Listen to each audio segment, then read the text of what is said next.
Pernahkah kalian menyadari berapa banyak jumlah plastik sekali pakai yang kita gunakan setiap harinya?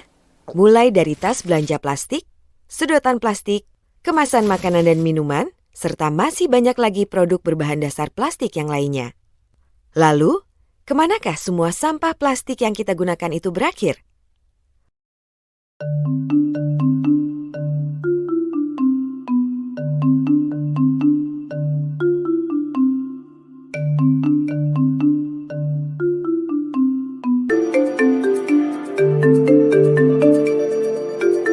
Zaman sekarang, salah satu wadah makanan yang sering kita jumpai ketika membeli makanan agar cepat dan praktis adalah styrofoam.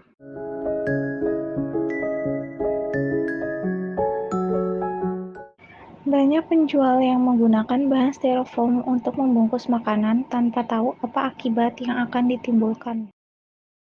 Styrofoam adalah plastik berbahan dasar polistiren yang digunakan untuk bahan pengemasan. Styrofoam dapat digunakan sebagai wadah makanan atau minuman yang mudah dibawa, yang dapat mempertahankan suhu panas ataupun dingin. Karena sifatnya yang fleksibel dan harganya juga yang relatif murah. Seberapa sering sih kalian menggunakan styrofoam? Cukup jarang sih pakai styrofoam ya. Dan kalau jajan-jajan dapetnya styrofoam ya udah pakai styrofoam. Untuk seminggu tuh cuma sekali, bahkan hampir nggak pernah. Saya beli makanan hampir setiap waktu karena pedagang nyediainnya styrofoam gitu. Oh iya benar. Apakah berbahaya penggunaan styrofoam pada kemasan bubur? Styrofoam merupakan campuran dari polistirena, gas butana, dan pentana.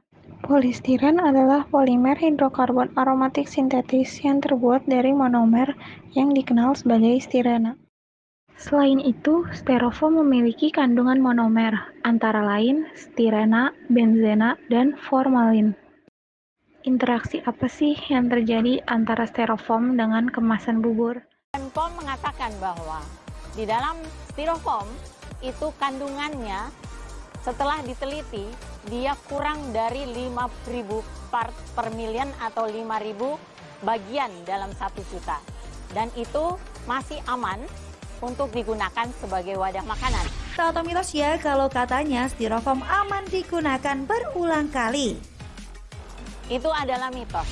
Karena styrofoam ini digunakan hanya untuk 1 kali digunakan saja. Tidak boleh digunakan berulang-ulang. Mengapa tidak boleh digunakan berulang-ulang?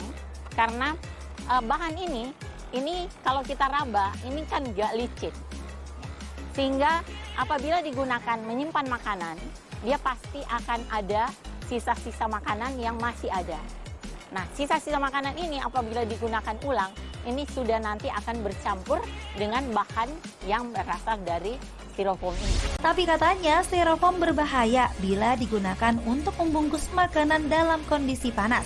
Fakta atau mitos? Itu adalah fakta.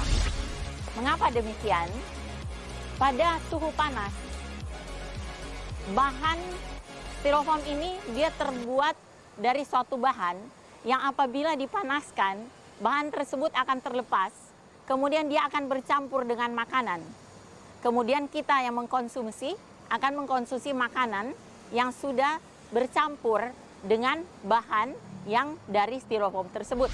Bahan makanan yang mengandung minyak seperti ini, itu nanti minyaknya itu akan menyebabkan bahan stiren yang berasal dari styrofoam itu akan keluar dan dia bercampur dengan bahan makanan tersebut. Nah, bahan makanan ini nanti kemudian kita konsumsi. Nah, hal ini, bahan stiren, itu adalah salah satu bahan yang adalah bahan yang disebut karsinogen atau dapat memicu terjadinya kanker. Tahukah kamu bahwa styrofoam dapat berbahaya bagi kesehatan tubuh dan juga lingkungan?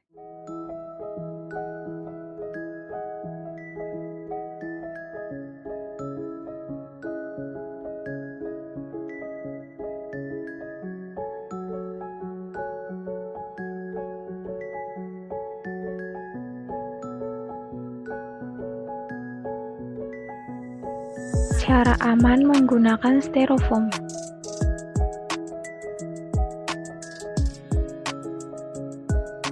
Jangan biarkan makanan panas, berminyak, dan berlemak bersentuhan langsung dengan styrofoam.